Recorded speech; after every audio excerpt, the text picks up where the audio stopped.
আসসালামু আলাইকুম রহমতুল্লাহ।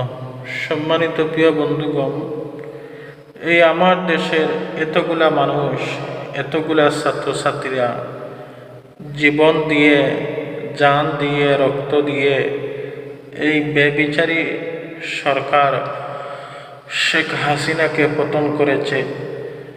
এই 24শে জুলাই যোদ্ধারা পতন করেছে বেবিচারী এবং স্বৈরাচারী শেখ হাসিনাকে। তারা কি এই যে এতগুলা মানুষের জীবন দিল, রক্ত দিল, তারা কি শুধু একটি নির্বাচনের জন্য দিয়েছে? বলেন তো, এতগুলা মানুষের এই রক্ত দেওয়া, এই জীবন দেওয়া, এইগুলা আমরা দেখতে পারতেছি আজ বিফলে গেছে শুধুমাত্র একটি নির্বাচনের জন্যেই।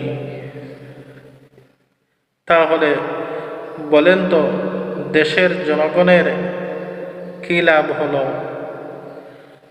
আর দেশের কি ফায়দা হলো? আরো লস হয়েছে, দেশের অনেক ক্ষতি হয়েছে।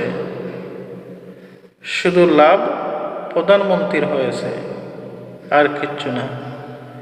সরকার পাল্টিছে, প্রধানমন্ত্রীর ক্ষমতা পাইছে বা ওনার ক্ষমতা বাড়ছে, এই শেষ, আর কোনো লাভ নয়। আরো দেশের ক্ষতি হয়েছে, লস হয়েছে। সম্মানিত প্রিয় বন্ধুগণ, দেখেন, বিএনপি নেতাখাতার আগে বলল যে সব সমাধান হচ্ছে নির্বাচন হলে দেশ শান্তি হয়ে যাবে, দেশে সুন্দর পরিবেশ আসবে, সমস্ত কিছু অপূরণ জিনিস পূরণ করবে এই বিএনপি সরকার। কিন্তু তারা জনগণের কি আশা আকাঙ্ক্ষা পূরণ করতেছে?